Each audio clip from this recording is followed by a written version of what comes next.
હું કમલેશ છું. હું 23 વર્ષનો છું. મારી પાસે સુંદર દેખાવડું શરીર છે. મારી કાકીનું નામ અંજના છે. તેની ઉંમર 25 વર્ષ છે. તે ખૂબ સુંદર અને અદ્ભુત આકૃતિ છે. હું ઘણા સમયથી મિત્રો વચ્ચે મજેદાર વાર્તાઓ વાંચું છું. તે વાંચીને ખૂબ જ મજા આવે છે. લગભગ 2 વર્ષ પહેલાં આ ઘટના બની હતી. હું એક ખૂબ મોટી ફાર્માસ્યુટિકલ કંપનીમાં કામ કરું છું. તેથી મારે આખા શહેરમાં ડૉક્ટરો અને મેડિકલ સ્ટોર પર જવું પડે છે. અને આ શહેરમાં જ મારા મામાનું ઘર મારા ઘરથી 25 કિલોમીટરના અંતરે છે. અને મારે દર અઠવાડિયે તે વિસ્તારમાં જવાનું મારું નક્કી હતું. અને જ્યારે પણ હું ત્યાં જતો ત્યારે મારી નાની મને આવવાનું કહેતી. એકવાર જ્યારે હું ત્યાં ગયો ત્યારે મેં જોયું કે મારા નાના હંમેશની જેમ ખેતરમાં હતા. અને મારી નાનીની તબિયત સારી નથી. તેથી મેં મારી માતાને ફોન કર્યો અને મને તેમને ત્યાં રોકાવાનું કહ્યું. અને હું મારા નાનીના ઘરે રોકાયો. નાની તે સમયે પથારી પર પડી હતી કારણ કે તે સમયે તેને ખૂબ જ તાવ હતો અને ઠંડીની મોસમ પણ હતી. પછી મારી નાનીએ મારી માસીને કહ્યું કે જલ્દીથી જમવાનું તૈયાર કરો અને છોટુને ખવડાવો. મને ખબર નથી કે તે કેટલા સમયથી ભૂખ્યો અને તરસ્યો ઘર છોડી ગયો હશે. તેથી મારી માસી ઝડપથી રસોઈ કરવા લાગ્યા અને હું પણ તેની પાસે બેસી ગયો. આંટી તે સમયે રોટલી બનાવતી હતી અને હું તેની સાથે અહીં તહીંની વાતો કરતો હતો. આંટીએ તે સમયે સલવાર કમીઝ પહેર્યા હતા. તેમાં મિત્રો હું તેની માસીની બરાબર સામે બેઠો હતો. પછી અચાનક મારી નજર આંટીની પડદા પર પડી જે એક જગ્યાએથી ફાટેલી હતી. તેના દ્વારા હું અંદરની મધ ભરેલી માટકી સ્પષ્ટ જોઈ શકતો હતો.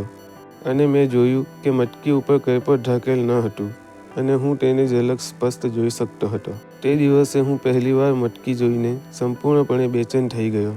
પરંતુ મેં કોઈને તેની જાણ થવા દીધી નહીં અને હું ખૂબ આનંદથી મટકી જોતો રહ્યો. અને માસી રોટલી બનાવતી વખતે મને મારા ઘર વિશે પૂછી રહી હતી. હજુ પણ તેની વાતનો જવાબ આપતી વખતે હું મારી આંખો વડે મટકી જોઈ રહ્યો હતો. મટકી જોઈને મને તોડવાનો વિચારવાથી મન સંપૂર્ણ આનંદમાં હતું. અને વધુ મજા લેવા માટે મેં માસીને કહ્યું કે તમે રોટલી બનાવતા હોવાથી હું પણ અહીં બેસીને ભોજન કરીશ. પછી માસીએ મને હા પાડી અને ત્યાં જ મને થાળીમાં ખાવાનું આપ્યું. અને મેં ધીમે ધીમે ખાવાનું શરૂ કર્યું જેના કારણે મને લાંબા સમય સુધી મટકી જોવાનો મોકો મળ્યો. અને એ મારું બહાનું પણ કામ આવ્યું. અને ઘણા સમય સુધી હું ત્યાં જ તેની સામે બેસીને ખોરાક ખાતો રહ્યો અને તેની મને મજા આવી. અને મને ખાવા કરતાં મટકી જોવામાં વધુ રસ હતો. પછી થોડી વાર પછી માસી ઊભી થઈ અને દાદીમાને ખાવાનું આપવા ગઈ. અને જલ્દીથી જમ્યા પછી હાથ ધોઈને હું ત્યાંથી નાની પાસે આવી ગયો. નાનીને જ્યારે માસીને પહેલાં મારે બાજુના રૂમમાં મારા સૂવાની વ્યવસ્થા કરવા કહ્યું ત્યારે મારું હૃદય આનંદથી નાચી ઉઠ્યું. મેં મનમાં વિચાર્યું કે આજે રાત્રે હું મારી માસી સાથે ઘણીવાર વાત કરીશ અને જો મને તક મળશે તો હું મટકીને પણ નજીકથી જોઈશ. પછી નાનીને સૂવા માટે મૂકીને અમે ઉપરના માળે ગયા. પછી માસીએ મને પૂછ્યું કે વધુ જણાવો, તારી હાલત કેવી છે? તે જ સમયે તે પથારી પર બનાવતી રહી. તે મને તેની પથારી બતાવી રહી હતી અને મને ક્રૂરતાથી પૂછી રહી હતી, તારી શું હાલત છે? જરા વિચારો કે એ વખતે મારી હાલત કેવી હશે. તેમ છતાં મેં કહ્યું, ઠીક છે માસી, મને કહો કે તમારી શું હાલત છે અને કેવી છે. મારો પલંગ ગોઠવ્યા પછી તે તેના રૂમમાં આવી અને પોતાના પલંગ ગોઠવવા લાગ્યા. બેડ ગોઠવ્યા પછી તેણે મને કહ્યું કે તે ઠીક છે પણ હું હંમેશા ઘરે એકલી રહીને કંટાળી જાઉં છું. તું પણ આ રીતે ક્યારેક આવતો રહેજે. તમારા કામ માટે આવો પણ અમારા ઘરે ન આવો. કૃપા કરીને અમારી સ્થિતિ પૂછવા માટે ક્યારેક તો આવો. પછી મેં કહ્યું, માસી, જો તમને અત્યારે ઊંઘ ન આવતી હોય તો ચાલો આપણે બંને તમારી રજાઈ નીચે બેસીને થોડીવાર વાત કરીએ. પણ જો તમને વાંધો ન હોય તો. માસીએ કહ્યું, અરે એમાં ખરાબ લાગવાની શું વાત છે. હું પણ ઈચ્છું છું કે તું રજાઈ નીચે બેસે. હું બાથરૂમ જઈને ફ્રેશ થઈને આવું છું. મને આટલું કહીને તેણે ટુવાલ અને કપડાં ઉપાડીને રૂમની બાજુમાં આવેલા બાથરૂમમાં જઈને લાઇટ ચાલુ કરી અને દરવાજો બંધ કરી દીધો. પછી મેં મનમાં વિચાર્યું, શા માટે હું બાથરૂમની અંદર નજર ન કરું. કદાચ મને કંઈક સારું દેખાય. અને પછી હું ધીમે ધીમે રૂમની નજીક ગયો અને તેનો દરવાજો ઘણો જૂનો હતો અને મારા માટે નસીબ જોગે તેમાં પણ એક મોટું કાણું હતું. હું ડરી ગયો અને અંદર જોયું અને મારી આંખો પહોળી થઈ ગઈ. હું તેને જોઈને જ પાગલ થઈ ગયો. હાથ પગ સારી રીતે ધોયા પછી તેને ટુવાલ વડે સાફ કરી અને પછી કપડાં પહેરી નાખ્યા. પછી હું ઝડપથી પાછો આવ્યો અને રજાઈ નીચે બેસી ગયો. પરંતુ મારા મન હાલાત ખૂબ જ ખરાબ હતા. હું તમને શબ્દોમાં પણ કહી શકતો નથી. અને થોડી વાર પછી બહાર આવી અને તેણે મને કહ્યું, છોટું, હવે મને કહો, શું કહેતા હતા? કંઈ નહીં માસી, પણ માસી, તમને વાંધો ન હોય તો હું તમને કંઈક કહી શકું? તેને કહ્યું, હા કહો. મેં તેમને કહ્યું કે તમે ખૂબ જ સુંદર છો. જે તમારી સાથે લગ્ન કરશે તે ખૂબ નસીબદાર હશે, કારણ કે તેને તમારા જેવી પત્ની મળશે. માસી બોલી, વાહ, તમે તો મને સાચું કહો છો. પણ શું વાત છે છોટું? આજે તું મારા ખોટા વખાણ નથી કરી રહ્યો?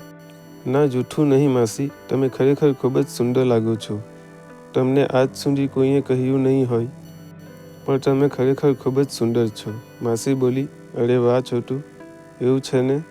તું બહુ સરસ અને સુંદર વાતો કરે છે. તારી ગર્લફ્રેન્ડ કેમ છે કે નહીં? મેં કહ્યું, ના, મેં આજ સુધી આવું કોઈ જોયું નથી. આજ સુધી કોઈ ગમ્યું નથી. માસી બોલી, ઠીક છે, તો તમને કયા પ્રકારની છોકરી જોઈએ છે?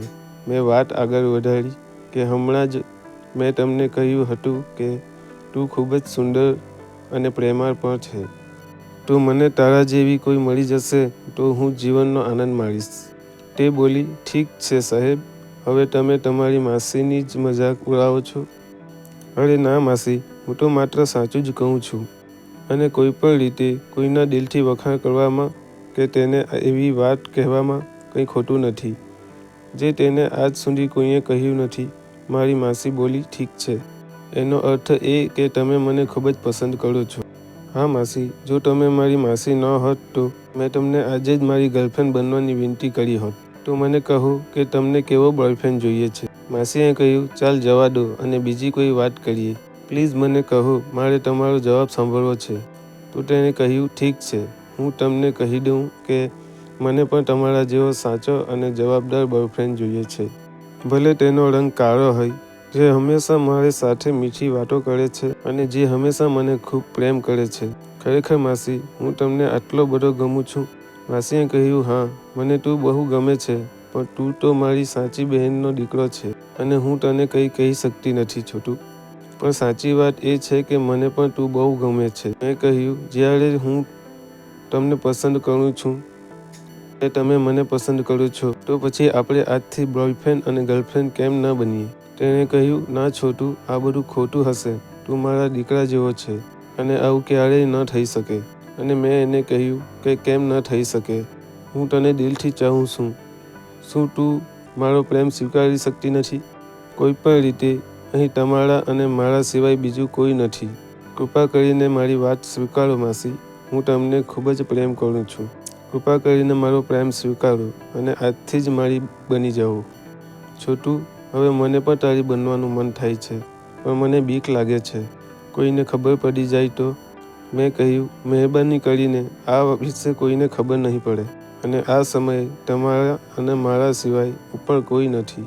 હું ધીમે ધીમે રૂમની બહાર આવ્યો અને થોડી વાર અહીં ત્યાં ડોક્યું કર્યા પછી હું પાછો રૂમમાં આવ્યો. અને હવે તે બધા સૂઈ ગયા છે. અને આવું કહીને મેં દરવાજો અંદરથી બંધ કરી દીધો.